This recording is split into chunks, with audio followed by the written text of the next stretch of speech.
So, hier waren wir stehen geblieben. Jetzt müssen wir den Rest noch aufmachen. Diese Scheibe ist lustigerweise gleich bei mir an der Wand gelandet. Nämlich hier.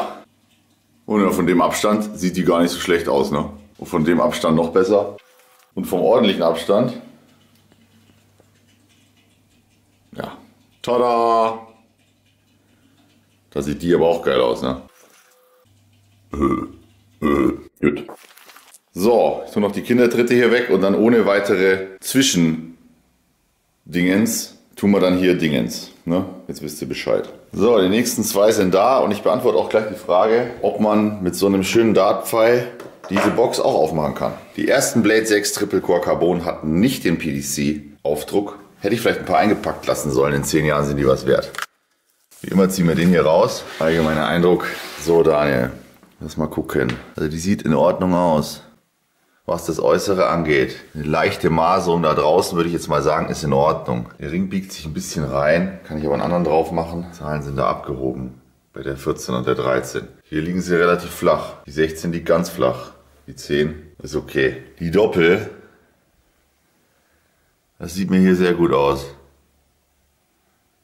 Leichter Farbüberlauf hier, haben wir schon drüber geredet.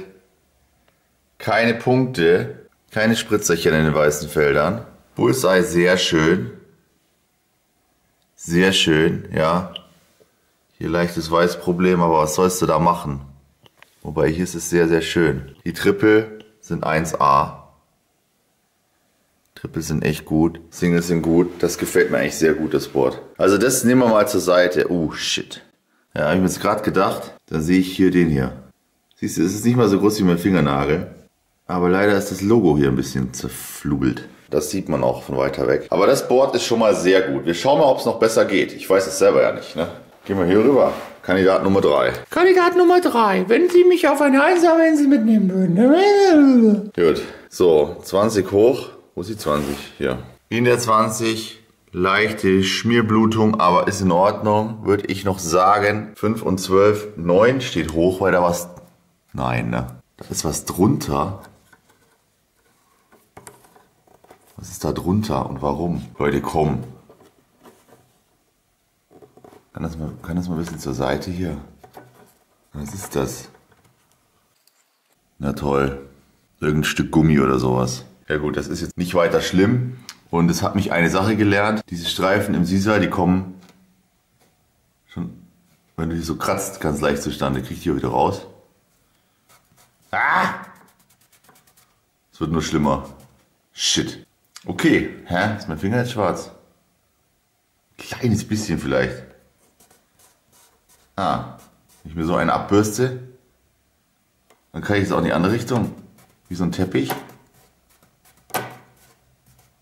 Man muss erst die Dinger erwischen, weißt du? Die Richtung. Das geht schon, dass man sie wieder ein bisschen rauskriegt. Okay, das heißt, vielleicht so andere Baustellen wie beim allerersten Board kriegt man vielleicht auch wieder raus. Gucken wir mal hier. Blade 6 Aufdruck ist in Ordnung. Der silberne Strich scheint eine leichte Schwachstelle zu sein. Ist mir beim ersten Board gar nicht aufgefallen. Das ist auch hübsch. Die Doppel sind, ja gut, hier haben wir einen relativ weiten französischen hier. Ein Überdruck da, keine Ahnung.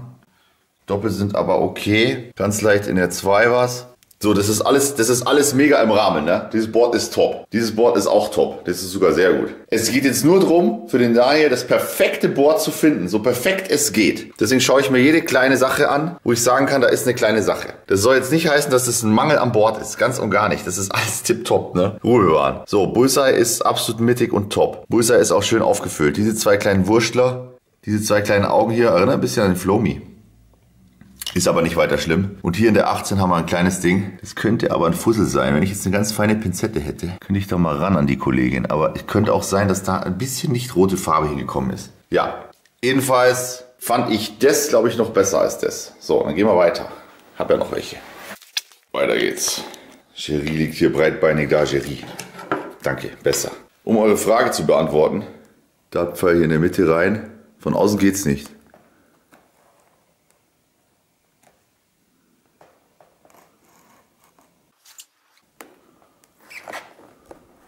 Das ist echt minimalinvasiv. Ja? Schon bin ich drin. Geiler als mein Cherie-Bobble am Anfang. Manche Boards haben auch, man sieht es auch hier gut, hier außen auch noch was. Das beurteile ich jetzt nicht wirklich für den Daniel. Vielleicht mal ganz, ich meine hier, okay, hier ist ein Ding drin. Ein Abplatzer. Aber er hängt das ja an die Wand. Das muss von vorne gut sein, würde ich mal sagen. Wenn von vorne mehrere perfekt sind, dann können wir auch noch gucken, wie es von oben und unten ausschaut. Ne? So ähnlich wie bei, genau. Was auch immer. Okay, ich schleppe erstmal. So, die nächsten zwei. Dann schauen wir uns mal den Nutri-Score an. Ja. Oh. Schneeverwehungen. Da habe ich jetzt gelernt, tatsächlich kann man die reduzieren, wenn man das macht. Na, gut. Dann gibt man ihm eine Chance. Das ist diesmal bei der 15 drin. Stecken sie wahrscheinlich hier bei der 13 rein. Manchmal nudelt es ein bisschen runter. Die Doppel, sehr schön. Die Auffüllung auch, wenn ich mich da an meinen Blade 6 ganz normale Review erinnere, dann sieht man schon einen Qualitätsunterschied. Mir fällt es gerade wie Schuppen von den Augen. Was ist, wenn sie einfach nur Blade 6 Dual Core und Triple Core eingeführt haben, weil sie sich erst die Platte anschauen? Nein, das geht nicht. Das ist ja ein anderer Herstellungsprozess. Zumindest hintenrum. Bin mir jetzt nicht sicher, ne? Und dann einen anderen Druck drauf, weißt du? Und die geilen Boards werden dann Triple und Dual Core. Und die nicht so geilen werden dann Blade 6. Von der Auffüllung her meine ich jetzt. Weil diese Auffüllung hier kommt mir nice vor. Ob das möglich ist, müsst ihr selber wissen. Oder weiß ich nicht, ob das jetzt hinten dran erst dann später gemacht wird quasi. Verstehst du? Mit dem Core-Presser. Aber das könnte natürlich eine Möglichkeit sein. Das Core hier ist nicht hübsch. Der Strich ist gut. Ja gut, jammern auf hohem Niveau, ne? Habe ich schon gesagt. Auch dieses Board würde ich mir sofort an die Wand hängen. Gut, jetzt scheidet es aber schon aus hier. Das geht nicht mehr. Bull ist mittig. Aber das, ja, hier auch. Das geht nicht mehr für den Daniel. Auch hier dieser dunkle Fleck gefällt mir nicht. Hier sind auch ein paar Spritzer. Ich würde mal sagen schwarz. Schwarze Spritzer und grün. Wir gehen gleich weiter. Die Boards haben übrigens eine Seriennummer. Also Board 204-55662 fällt raus. Not good enough for Daniel. Hauptsächlich wegen diesem Ding jetzt hier. Bei diesem Ding kannst du nicht sagen, ich nehme extra Kohle, weil es perfekt sein muss. Ich habe mir übrigens was überlegt zu der extra Kohle. Ich hatte jetzt ein paar Tage Zeit. Du kannst aber schauen, wie viel Arbeitsaufwand das jetzt war. Und dann gibst du dir einen Stundenlohn von 30 Euro. Ja, ich bin mittlerweile so Senior, dass ich mir einen Stundenlohn von 30 Euro gebe. Ich denke, das ist angemessen. Und dann guckst du, wie lange das gedauert hat. Ja, das fällt auch raus. Direkt in der 7. Eine Sisal-Pfanne hier. Wenn du da jetzt lang rummachst oder irgendwas machst, kannst du zum Huckel kommen. Ich müsste mich da mal versuchen mit einem Rasiermesser oder so. Weil ich mir dachte, Sisal sind ja auch bloß Haare eigentlich. Und zu meiner Insta-Story von heute passt das eigentlich ganz gut. Ansonsten hier die üblichen Sachen, die du gar nicht vermeiden kannst, von der Herstellung her. Leichter Überrand. Hier ist der Blade Wire aber schief reingelandet, so wie ich das sehe. Also schau mal, hier ist er gerade reingedruckt. Hier macht er ein bisschen eine Hakennase, ein bisschen eine Kurve. Ja, jammern auf hohem Niveau. Auch diese Scheibe würde man sich an die Wand hängen. Sie scheidet leider direkt aus aufgrund von diesen Dingen. Und hier an der 2, hier ist auch irgendwas passiert. Hier hat sich, ich würde mal sagen, das Blade Wire beim Reinpressen hat sich da irgendwas verschoben. Oder hat da ein bisschen entlang geschraubt. So. Kannst du dir nicht sagen. In der 8 wäre jetzt zum Beispiel auch ein Problem. Dass das hier so, ja, weiß ich nicht, Kleberückstände hat. Haben wir ja gelernt, die könnte man rausbürsteln mit dem Läusekamm. Ne, keine Ahnung, aber vielleicht kriegt man das tatsächlich wieder weg. Also diese Überrot hier 18, 20, dieses Überrot in der Mitte, das Außen hier grün, das würde ich jetzt nicht mal mehr als riesigen Mangel bezeichnen. Aber diese Sachen gehen nicht. Von daher auch dieses Board nicht dabei. So, die letzten 3. Und jetzt kommt auch Sonne raus. Und ich habe mir gerade überlegt, ich kann das ja immer so machen, pro Achtergruppe. Und dann nehme ich die reine Filmzeit als Arbeitszeit. Und das würde dann oben drauf kommen. Wer einen schönen Karton braucht, dann nehme ich halt den schönsten von den 8. Das ist ja dann auch schon wurscht. Ich glaube, der ist nämlich nicht mit der Seriennummer versehen. Nö. Der ist einfach 32245. 32245. Das ist einfach ein Karton. Der ist nicht für jedes Board einzigartig. Wow. Wow, sieht man das im Video? Das hat viel sattere Farben. Ohne Witz. Das ist sehr blass. Und das ist ein bisschen gelblicher. Das ist relativ satt. Boah, shit. Shit, straight away ist irgendwie grün ausgelaufen in der 13. Okay, egal. Jedes Board kriegt die gleich raus. Ich habe immer Angst, die Tüte hier abzureißen. Das ist mir auch schon mal passiert. Hier kann man die anderen abreißen. Wenn die sich hier verhakt, muss man ein bisschen aufpassen. Also unser Favorit war bisher nicht das hat ja voll die Flecken, sondern das. Das ist the man to beat. Je länger ich mir das anschaue, desto mehr Sachen sehe ich doch. Aber wie gesagt, die Sisalfaser selber ist Natur. Das ist Handarbeit, reingepresst. Da ist immer ein bisschen was. So ganz perfekt wird es nicht werden. Das ist jetzt die Erkenntnis. Außer man schaut 100 Boards an. Aber wenn wir jetzt mal ehrlich sind und Daniel, wenn du auch ehrlich bist, wenn ich jetzt 100 Boards anschauen würde, das allerbeste von 100 Boards, das wäre ja dann quasi schon, also das ist ja schon eine Mammutaufgabe dann, das allein schon abzuarbeiten. Du musst ja erstmal 100 Boards anschaffen und dann bereit sein, das allerbeste. Ja, das müsstest du fast schon dann versteigern oder sowas. Ja, nee, klar, ruf einfach an. So, zurück zum Board. Also, Druck ist okay, Triple-Core-Druck ist okay, PDC-Druck ist schön, Zahlenring steht nicht so weit hoch. Hier, die liegen ganz gut an, der gefällt mir gut, der Ring. Die Doppel, den musst du hinnehmen. Wo war der 13er? Ach, das war das Board, ich habe es jetzt nur gedreht. Ja, okay, toll. Farbsplasher. Board ist schön glatt, gleichmäßig gefüllt. Ah, das ist die Summe der Dinge, ne? Das ist die Summe der Dinge. Das ist ein bisschen unschön. Aber wie pingelig ist man? So pingelig, wie man halt bei 8 Boards dann sein kann. Hier, Grünspritzer im Rot. Das fällt nicht weiter auf. Sowas fällt eher auf, wenn sie nicht aufgefüllt ist. Bullseye ist mittig. Scheiß auf die Meterampel hier. Ich muss auf mein Gefühl gehen hier. Kleiner Fleck ist nicht schlimm. Kleiner Fleck, kleiner Fleck. Da sind wir wieder beim Thema, wie viele Flecken dürfen sein. Kleiner Fleck, kleiner Fleck. Kleiner Fleck. Jetzt seht ihr es erst, ne? Hier. Klein, wie gesagt, kleiner Fleck. Das sind Farbspritzer. Grüne Farbspritzer, grün, schwarz, also da hat jemand einfach gekleckert mit dem Sieb. Schwarz und grün. Manche kleckern gar nicht, manche kleckern mehr. Ich denke mal, es sind verschiedene Mitarbeiter auch. Jo, die Füllung finde ich super, vom Sisa her ist super, das Board ist auch super, das hier oben, ja, was soll man dazu sagen. Aber wir haben keine Beschädigung. Wir haben keine Wölbungen, keine Kratzer, keine wie vorhin bei dem anderen Board. Und die Flecken sind jetzt auch nicht so groß wie bei dem hier, dass man echt sagt, boah, die sehe ich aber schon. Ganz gutes Board. Das ist ein ganz gutes Board, würde ich sagen. Kommt dann in die engere Auswahl gegen das. Lass ich gleich da liegen. Dann hier. Hallo Schatz, was kannst du? So. Ja. Extreme Schneeverwehungen hier überall. Frage ist, wie allergisch ist Daniel da drauf? Der will das zum Geburtstag. Jetzt kommt auch noch die Sonne raus. Na, dann komm mal in die Sonne hier. Dann seht ihr das auch besser. Was ich da oben meine. Das ist eigentlich in Ordnung. Der Druck ist gut. Gut. Das E von Blade hat auch ein bisschen Farbe abbekommen. Habe ich jetzt so noch nicht gesehen. Triple Core, da fehlt ein bisschen was. Das ist dann hier zu viel. Das ist in Ordnung. Das ist in Ordnung. Diese Verwehungen, was ist mit denen? Welche Richtung gehen die? Sind das Kleberückstände? Ich bin kein Experte, ich sehe es nur. Hier allerdings, das ist nicht gut. Da ist ein Riss im Sisal. Könnte durch diese Schraube hier kommen. Sieht fast so aus. Wird das was ausmachen? Ich denke mal nö. Weil, ich meine, bis dahin wisst ihr gar nicht, ich meine, ist aber halt, ist noted. Wenn ich jetzt ein Edding nehme und da einen Strich drauf mache, siehst du es nie wieder. So, also quasi minimales Problem bei diesem Board.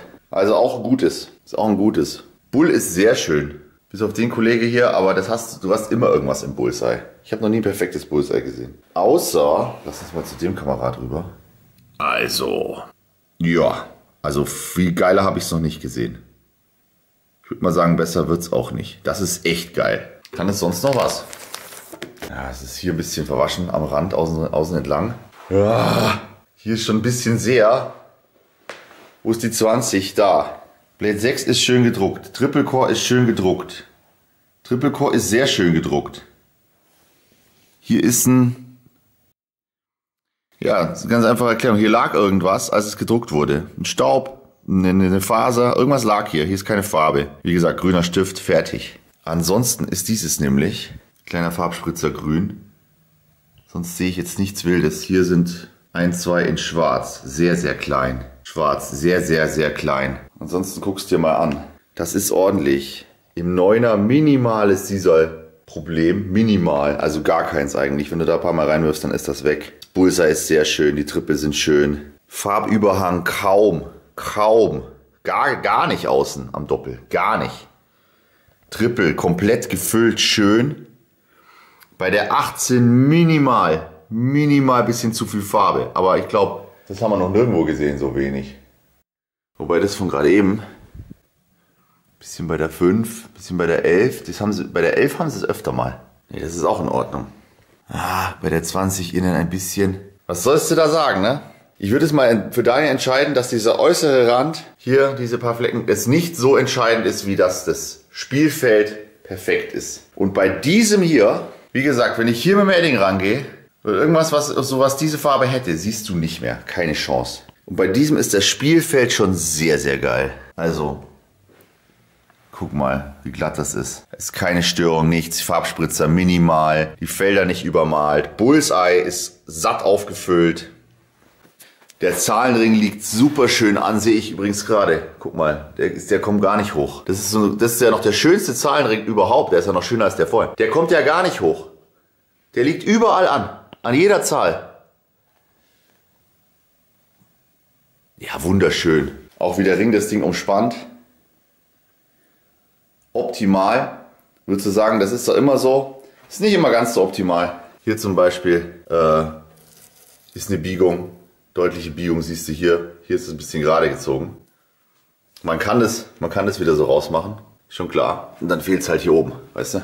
Also da würde ich sagen, Zahlenring, sehr schön. Segmente, sehr schön. Die paar Sachen weiß ich nicht. Ich schicke dem Daniel mal ein Foto. Dann will ich hier auch schon durch. Puh. Dann haben wir es aufs Letzte hinbekommen. Das wird jetzt sofort aus der Sonne geholt, damit es nicht trocken wird. Packe ich die alle wieder ein. Und ich glaube, der hier ist es. Und unser voriger Kandidat. Hier, da seht ihr schon, Bull war nicht ganz so geil. Ist auch okay, aber nicht ganz so geil. Farblich, hier in der 11 haben wir eh schon einen. Hier in der 16 haben wir schon einen. Da hat das Board da hinten nur einen insgesamt. Hier ist ein kleiner Überlauf. Außen ist halt nicht so gut. Die 10 ist ziemlich verklebt, vernagelt hier. Okay, also ich würde sagen, die Sache ist recht deutlich. Dieses Board, und falls Winmau zuschaut und jeder Mitarbeiter die eigenen Seriennummern bearbeitet oder man das nachvollziehen kann. Board 20475751 ist der Gewinner von diesen 8. Und übrigens fiel mir jetzt beim Rausholen schon auf, seht ihr, keinerlei Schrammen. Das fiel mir da schon auf. Wie ich vorher noch zu euch gesagt habe, auch die Schrammen außen interessieren mich jetzt nicht. Dieses Board hat hier außen keinerlei Schrammen oder Verbürstungen. Das war hier schon schön. Die Carbonlage hinten drauf, perfekt. Also das Board hat einer gemacht, der präzise arbeitet. Oder die. Gut aufgepasst. Schön umgesetzt. Gehaltserhöhung. Die Boards wollen wir haben. Perfekt. Daniel, das wird's. Fotos kommen jetzt gleich. Ja, macht mir Spaß, muss ich sagen. Ich weiß jetzt bloß nicht, was ich mit den Boards mache, die jetzt nicht so geil sind. Vor allem das eine da hinten. Das müsstest du eigentlich 5 oder 10 Euro günstiger verkaufen. Aber was nimmst du jetzt vom Daniel für dieses Perfekte aus 8? Ne? Gut, wir schauen mal über die Arbeitsmethode. Ansonsten muss ich jetzt hier ran. Wir überlegen uns das gleich noch. Macht's es gut. Tschüssi. Ja, jetzt habe ich alles gesagt, was ich nicht sagen wollte. Was ich eigentlich sagen wollte ist, ich schaue da jetzt sehr, sehr, sehr pingelig hin. Ich habe bei, ich glaube 7 von 8, würde ich sagen, hänge ich mir sofort auf. Das eine mit dem Fahrer in der 10, das gefällt mir, hätte mir jetzt nicht so gut gefallen, wenn ich das jetzt ausgepackt hätte für den Preis. Das eine mit dem kleinen Wutschler da in der 2 war es, glaube ich. Ja, das passiert. Wie gesagt, mein erstes oder zweites oder drittes Board oder meine Blade 6 war wesentlich schlimmer. Kostet aber auch wesentlich weniger. Und was wir hier aufgehängt hatten, das ist jetzt schon leicht bespielt, wie ihr seht. Das war wegen hier oben schon rausgefallen, wegen diesen Klebedingern. Hatte ansonsten aber gar nicht so die Probleme. Ihr seht, Bullseye niemals so schön wie das von dem, was wir jetzt haben da. Richtige Krater auch drin. Aber so ein schönes Bullseye sehe ich nie. Und wir sehen jetzt hier schon beim 20er, der Draht ist schon ein bisschen, eventuell bisschen böglich nach oben. Oder es ist eine optische Täuschung, wurde aber gut bedient. Ja, das kann auch eine Täuschung sein. Ja, und wir hatten hier mehrfach, hier die Farbe außen schwarz, innen rot, hier innen schwarz, innen rot, innen rot, innen rot, innen rot. Also hier war es nicht ganz, hier außen, hier war er nicht ganz genau aufgelegen. Wenig Farbspritzerchen, hier ein paar grüne, hier einer, hier. Das war aber in Ordnung. Triple waren schön, Doppel waren schön. Es war aber nicht das schönste Board. Druck übrigens sehr schön bei dem hier. Guck mal. Triple Core und der Blade 6 Druck fast mit der schönste. Geht der Draht bei den anderen auch hier ins E rein? Mir gar nicht aufgefallen. Wäre fast schon peinlich. Nee, und damit würde ich sagen, das war nicht das Schönste. Ja, guck mal, wie schön es hängt. Kannst du perfekt aufhängen, Ruhe bewahren. Also da kann man wirklich Ruhe bewahren bei der Standardqualität. Der Standard ist sehr, sehr hoch. Ist sehr, sehr hoch. Jetzt gucke ich nochmal, ob das ins E reingeht. Ja, es geht immer ins E rein. Bei jedem einzelnen Board. Hier geht die Klammer ins E. geht die Klammer ins E. Hier war auch noch die Farbe im E, die ist hier auch nicht. Also das hier wird's. Das hier wird's. Man sieht auch, die Verfahrungen sind überhaupt nicht so schlimm, wie man... Ah, das ist schön. Ah, das ist richtig schön. Ja, das ist auch schön. Aber man sieht 1, 2, 3 Macken mehr. Und das, und auch hier, satt von der Farbe, bisschen hell. Und da hier eigentlich die Farbe auch schön. Das Einzige ist dieser Strich. Hier war irgendwas gelegen beim Druck, das dann weggeflogen ist. Ja, Mai. Also ich denke mal, da kann man mit leben. 10 von 10. Darts Gondel approved. Dartsport Förderzentrum kommt mit rein. Und dann geht das los.